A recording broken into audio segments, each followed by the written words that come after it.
नमस्कार विद्यार्थी मित्रों, आज हम कक्षा 7 में विषय हिंदी में चैप्टर 11 स्वार्थी दानव इसके विषय में जानकारी प्राप्त करेंगे। यह प्रसिद्ध अंग्रेजी रचनाकार ऑस्कर वाइल्ड की मूल कहानी का अनुवाद है। मानवीय संवेदनाओं से युक्त व्यक्ति को समाज में सदा आदर के साथ स्मरण किया जाता है, सम्मान मिलता है, किंतु इसके विपरीत गुणों से युक्त व्यक्ति को प्रकृति भी नहीं अपनाती। ऑस्कर वाइल्ड की इस कहानी में यह बताया गया है कि व्यक्ति घृणा, स्वार्थ, लालच आदि दुर्गुणों को अपनाकर समाज से अलग थलग होकर दानव तुल्य हो जाता है। जब दानव का हृदय परिवर्तित हो गया तो वह आदरणीय हो गया। अतः हमें कभी भी अपने गुणों का त्याग नहीं करना चाहिए। जो अपने गुणों का विकास करता है, समाज उसका सम्मान करता है। अब हम पाठ की शुरुआत करते हैं बच्चों। एक बड़ा सा सुंदर बाग था। प्रतिदिन शाम को पाठशाला से लौटते समय बच्चे बाग में जाते और खेला करते थे। उसमें कोमल हरी घास के गलीचे बिछे थे। घास के आसपास तारों के समान सुंदर फूल खिले रहते थे। उस बाग में शफ्तालू के 12 पेड़ थे, जो वसंत ऋतु में गुलाबी कलियों से लहलहा उठते और शरद ऋतु में फलों से लद जाते थे। उन पेड़ों पर बैठकर पक्षी इतना सुंदर गान करते कि बच्चे भी अपना खेल छोड़कर मग्न होकर उसे सुनते थे। ओह, हम कितने खुशी हैं, वे आपस में कहते थे। वह बाग एक दानव का था। वह दानव सुदूर देश में रहने वाले अपने एक मित्र के यहाँ गया था।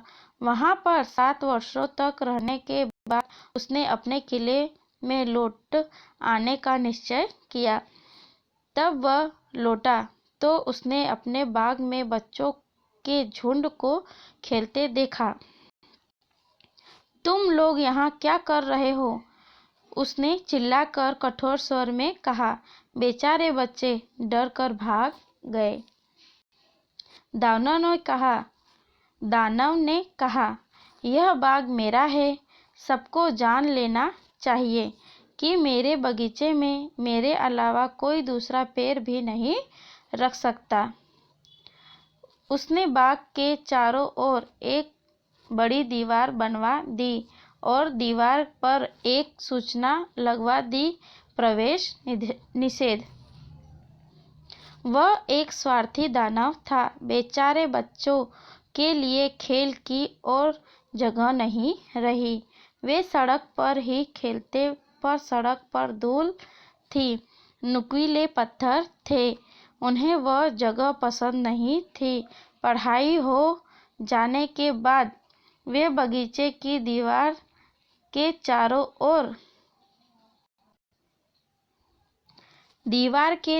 ओर चक्कर लगाते और उस सुंदर बगीचे की तारीफ करते। ओह, हम इसमें कितने सुखी थे, वे आपस में कहते।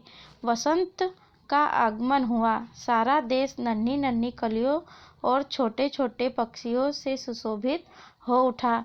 उस स्वार्थी दानव के बगीचे में अभी तक शीतकाल ही बना हुआ था। उसके बाग में पक्षी न बसेरा करते, न नाचते गाते। पौधे भी वहाँ फलना फूलना भूल गए। एक दिन एक सुंदर से फूल ने घास में से अपना मुंह दिखाया था, किंतु प्रवेश निषेध की उस सूचना को देखकर उसे बच्चों के लिए इतना सज हुआ कि वह उसी धरती की गोद में समा गया। फिर कभी बाहर नहीं आया। उस बाग पर किसी की मेहरबानी थी तो बर्फ और कोहरे की। वसंत तो इस बाग को अछूत ही छोड़ गया है। उन्होंने कहा, चलो वर्ष भर हम इसमें निर्वाह करेंगे। बर्फ ने अपनी सफ़ेद चादर से बगीचे की हरियाली को ढक लिया। कोहरे ने बड़े वृक्षों पर सफ़ेदी चढ़ा दी। उन्होंने उत्तर की हवा को आमंत्रित किया और वह भी उनके साथ आकर रहने लगी। दिन रात ठंडी हवा के झोंके उस बगीचे की लहरें मारते। यह तो बड़े आनंद की जगह है। उन्होंने आपस में कहा, यहाँ तो ओले भी आ जाए तो अच्छा। ओले भी पड़ने लगे। प्रतिदिन 3 घंटे दानव के उस किले पर ओले बरसते। किले की छत टूटने लगी। बगीचा तो सारा तबाह हो गया। कुछ समझ में नहीं आता वसंत अभी तक क्यों नहीं आया। अपने किले की एक खिड़की में खड़े होकर उस जमे हुए सफ़ेद बगीचे को देखकर स्वार्थी दानव ने कहा, अब तो ऋतु में परिवर्तन होना ही चाहिए। किंतु ऋतु में कोई परिवर्तन नहीं हुआ। वसंत का आगमन ही नहीं हुआ, शरत का आगमन हुआ। उसने हर एक बगीचे को सोने के रंग से रंग दिया, किंतु दानव के बगीचे को अपने सौंदर्य का एक कण भी नहीं दिया। यह तो स्वार्थी दानव है, उसने कहा। दानव के बगीचे में शीतकाल स्थायी हो गया। वृक्षों पर, पौधों पर उत्तर की हवा, कोहरा, ओले और बर्फ सदा नाचते रहते। एक दिन सवेरे अपने बिछौने में पड़े दानव को एक मधुर संगीत सुनाई दिया। संगीत इतना कण मधुर था कि उसने समझा राजा का कोई गवैया पास से जा रहा होगा, पर वहाँ और कोई नहीं। खिड़की के बाहर एक छोटी सी चिड़िया चहक रही थी। दानव को तो पक्षियों का संगीत सुने जमाना गुजर गया था, इसलिए उसे उस दिन वह संगीत संसार में सबसे अधिक मधुर लगा। उसी क्षण से आंधी पानी रुक गया। ओले गिरने बंद हो गए। सुगंध से लदे हुए हवा के एक हल्के झोंके ने उसे आनंदित कर दिया। मालूम होता है वसंत का आगमन हो गया, दानव ने कहा और बिछौने से उठकर उसने बाहर की ओर देखा। उसे बहुत ही अद्भुत दृश्य दिखाई पड़ा। दीवार के एक छोटे छेद में से बच्चे भीतर घुस आए हैं।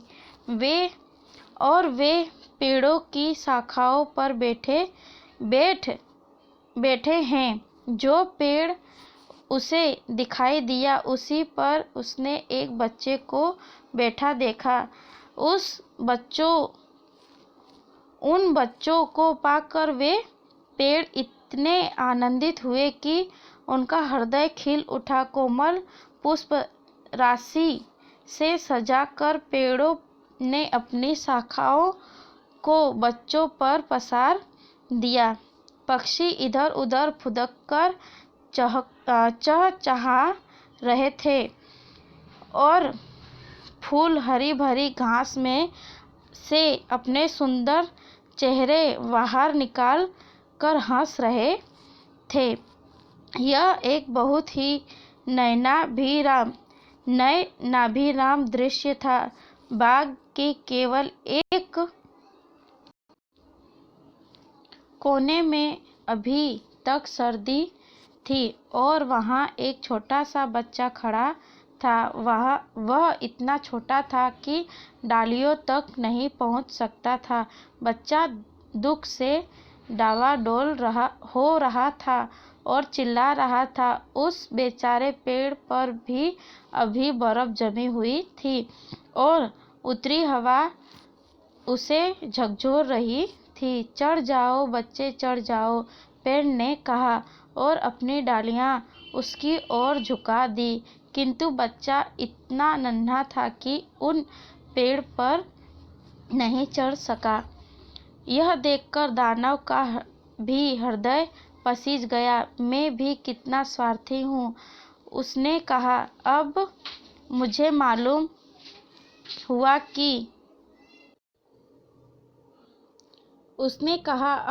मालूम हुआ मेरे बाग से वसंत क्यों चला गया। मैं उस नन्हे बच्चे को पेड़ की सबसे ऊपर की शाखा पर बिठा दूंगा, इस दीवार को तुड़वा दूंगा और लंबे समय तक मेरा यह बाग बच्चों के खेलने के काम आएगा। उसे अपने पूर्व कृत्यों पर बहुत ही पश्चाताप हुआ। नीचे उतरकर आहिस्ते से दरवाजा खोलकर वह बगीचे में पहुंचा, किंतु उसे देखते ही बच्चे डर के मारे भाग गए। बगीचे में फिर शीत ने अधिकार जमा लिया। वह एक छोटा बच्चा वहीं खड़ा रहा। उसकी आंखों में आंसू भरे हुए थे। वह दानव को नहीं देख पाया। दबे पांव बच्चे के पास पहुंचकर दानव ने उसे उठाकर वृक्ष पर बिठा दिया। वृक्ष फूल पत्तों से लहलहा उठा। पक्षी आकर उस पर गान करने लगे। उस बच्चे ने अपने दोनों नन्हे हाथ बढ़ाकर दानव के गले में डाल दिया और उसे चूम लिया। दूसरे बच्चे भी यह देखकर दानव अब वह दुष्ट दानव नहीं रहा है, दौड़कर बगीचे में आ गए।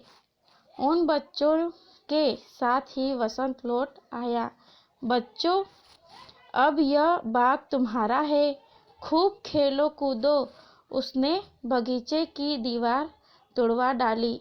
जब दोपहर को लोग बाजार जा रहे थे तो उन्होंने देखा दानव बच्चों के साथ अनुपम बाग में खेल रहा था। बच्चों, यहाँ पे ये पाठ पूरा होता है। अब हम शब्दार्थ और टिप्पणी पढ़ेंगे। मुग्न, मोहित, निर्वासित, निकाला गया, मध्याह्न, दोपहर, सज, अप्रसन्नता, नाराजगी, आच्छादित, ढका हुआ, नयनाभिराम, प्रिय दर्शक, आँखों के लिए सुंदर, कठोर, कर्कश, नित्य, करने योग्य किया गया, अनुपम, अतुलनीय, दुस्साहस, बहुत बड़ी हिम्मत, जरूरत, अशक्त, शक्तिहीन, कमजोर। अब हम बच्चों अभ्यास के प्रश्न देखेंगे। पहला प्रश्न है इसमें, निम्नलिखित प्रश्नों के उत्तर दीजिए। इसमें पहला प्रश्न है बच्चों, पाठशाला से लौटते समय बच्चे कहाँ खेला करते थे। इस प्रश्न का आंसर है बच्चों, पाठशाला से लौटते समय बाग में खेल रहे थे। सॉरी बच्चों, पहले प्रश्न का आंसर है, पाठशाला से लौटते समय बच्चे बाग में खेला करते थे। दूसरा प्रश्न है बच्चों, दानव स्वभाव से कैसा था। तो दानव स्वभाव से स्वार्थी था। तीसरा प्रश्न है बच्चों, बाग पर किसकी मेहरबानी थी। इस प्रश्न का आंसर है बच्चों, बाग पर बर्फ और कोहरे की मेहरबानी थी। चौथा प्रश्न है बच्चों, बगीचे की हरियाली को किसने ढक लिया था। तो इस प्रश्न का आंसर है बच्चों, बगीचे की हरियाली को बर्फ ने अपनी सफ़ेद चादर में ढक लिया था। 5वां प्रश्न है बच्चों, क्या बच्चे दानव से डर गए थे? तो हाँ, बच्चे दानव से डर गए थे। 6ठा प्रश्न है, नन्हा बच्चा डाली पर क्यों नहीं चढ़ सका? तो इस प्रश्न का आंसर है बच्चों, नन्हा बच्चा बहुत ही छोटा था, इसलिए डाली पर नहीं चढ़ सका। आगे हम देखते हैं बच्चों। 7वां प्रश्न है बच्चों, अंत में दानव किसके साथ बाग में खेल रहा था? तो इस प्रश्न का आंसर है बच्चों, अंत में दानव बच्चों के साथ बाग में खेल रहा था। दूसरा प्रश्न है बच्चों, नीचे दिए गए शब्दों के शुद्ध उच्चारण कीजिए। तो ये शब्द दिए गए हैं, ये शब्द को पढ़ना है और आप अपनी नोटबुक में लिखना भी है। अब हम स्वाध्याय के प्रश्न देखते हैं बच्चों। पहला प्रश्न है, निम्नलिखित प्रश्नों के उत्तर एक एक वाक्य में लिखिए। पहला प्रश्न है इसमें, वास्तव में बाग किसका था? तो वास्तव में बाग दानव का था। दूसरा प्रश्न है बच्चों, दानव ने कठोर स्वर में बच्चों से क्या कहा? तो इस प्रश्न का आंसर है बच्चों, दानव ने कठोर स्वर में बच्चों से कहा, तुम लोग यहाँ क्या कर रहे हो? तीसरा प्रश्न है बच्चों, बाग की दीवार पर क्या सूचना लगाई गई? इस प्रश्न का आंसर है बच्चों, बाग की दीवार पर प्रवेश निषेध की सूचना लगाई गई। चौथा प्रश्न है बच्चों, नन्हे बच्चे ने दानव पर कैसे प्यार दिखाया? इस प्रश्न का आंसर है बच्चों, नन्हे बच्चे ने दानव के गले में हाथ डाल दिया और उसे चूम लिया। पांचवा प्रश्न है बच्चों, प्रतिदिन ओले बरसने से बाग की क्या दशा हुई? इस प्रश्न का आंसर है बच्चों, प्रतिदिन ओले बरसने से बगीचा तो सारा तबाह हो गया।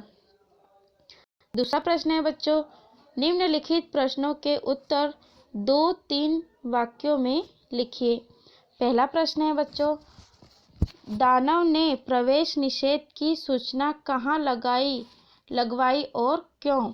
तो इस प्रश्न का आंसर है बच्चों, दानव ने प्रवेश निषेध की सूचना द्वार पर लगवाई क्योंकि दानव स्वार्थी था। उसके सिवा कोई दूसरा बाग में पैर रखे और बच्चे खेले, यह उसे पसंद नहीं था।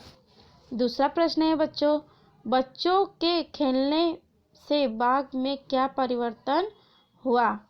इस प्रश्न का आंसर है बच्चों के खेलने से बाग में पेड़ इतने आनंदित हुए कि उसका हृदय खिल उठा। कोमल पुष्प राशि से सजाकर पेड़ों ने अपनी शाखाओं को बच्चों पर पसार दिया। पक्षी इधर उधर फुदककर चाह रहे थे और फूल हरी भरी घास से अपने सुंदर चेहरे निकालकर हंस रहे थे। आंधी पानी रुक गया, ओले गिरने बंद हो गए, सुगंधित हवा चलने लगी, वसंत का आगमन पुनः हो गया।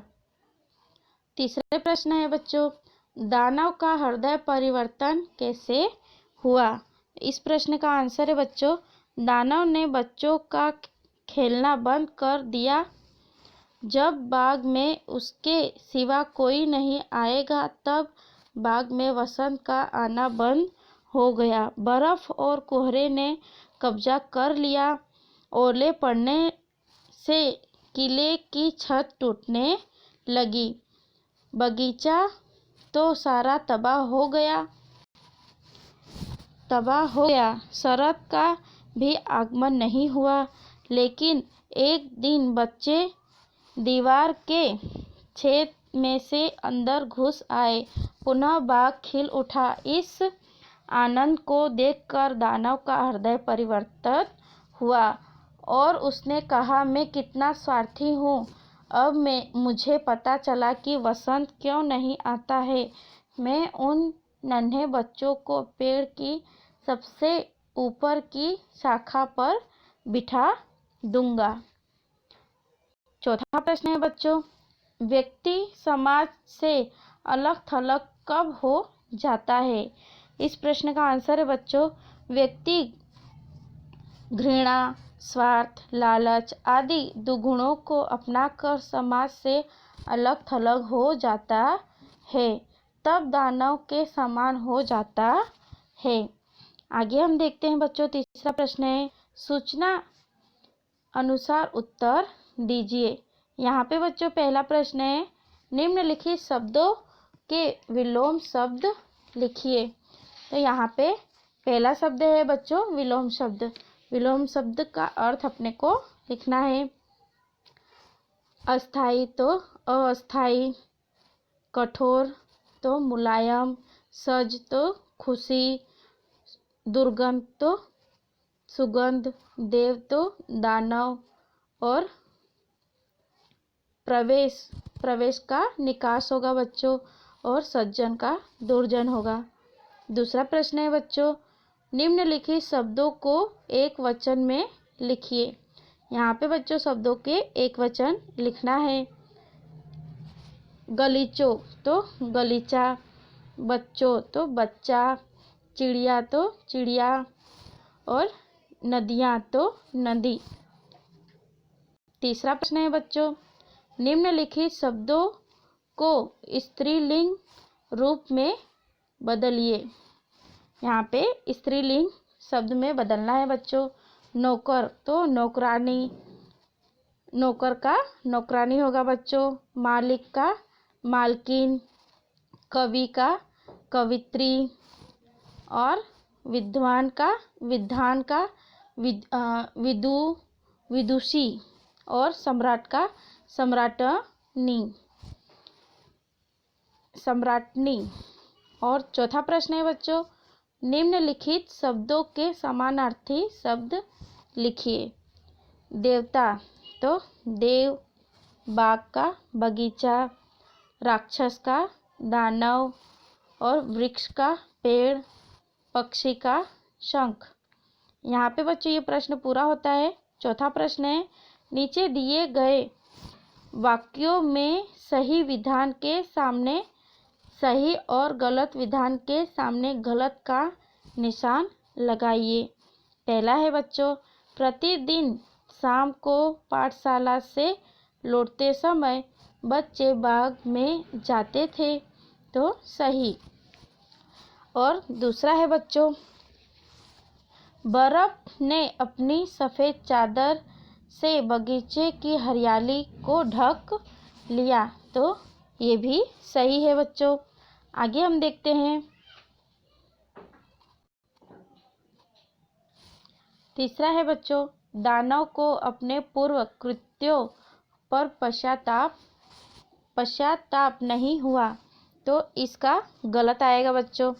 चौथा है, जब दानव का हृदय परिवर्तित हो गया तो वह आदरणीय हो गया, तो यह सही आएगा।